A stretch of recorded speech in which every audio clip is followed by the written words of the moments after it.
Hey everyone, it's February 13th, and that means that if today is your birthday, you share it with Canadian serial killer Allan Legere, known as the Monster of the Miramichi, who murdered 5 victims in the 1980s, and that is him right up there. Born in 1948, Legere grew up in Chatham, New Brunswick, a small town near the eastern coast of Canada.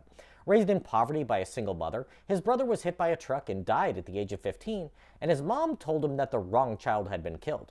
Some have pointed to this incident as the beginning of his hatred for the community of the Miramichi Valley, named after the river that cuts through the region. As a young man, he worked as a mechanic and car salesman and engaged in petty crimes such as theft. He moved away from the area and got married, starting a family by having 2 children with his bride. Frequent infidelity and the inability to stay out of legal trouble led to a divorce, and he found himself back in the Miramichi Valley in the mid-1980s. He never left crime behind, and in 1986, the now 38-year-old Legere and 2 19-year-old accomplices beat a 66-year-old shopkeeper to death, also sexually assaulting and beating his wife, leaving her to die. Luckily, she survived, and Legere was convicted and sentenced to life in prison for murder the next year. His accomplices both spent 23 years in prison before being paroled.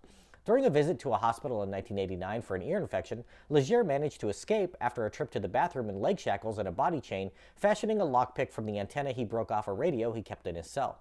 3 weeks later, he began a rampage that led to one of the largest manhunts in Canadian history.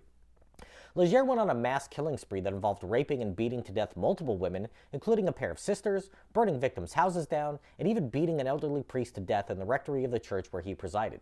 The populace was understandably terrified, and many homeowners installed floodlights in their yards and slept with loaded guns at their side. Trick-or-treating was canceled at Halloween that year.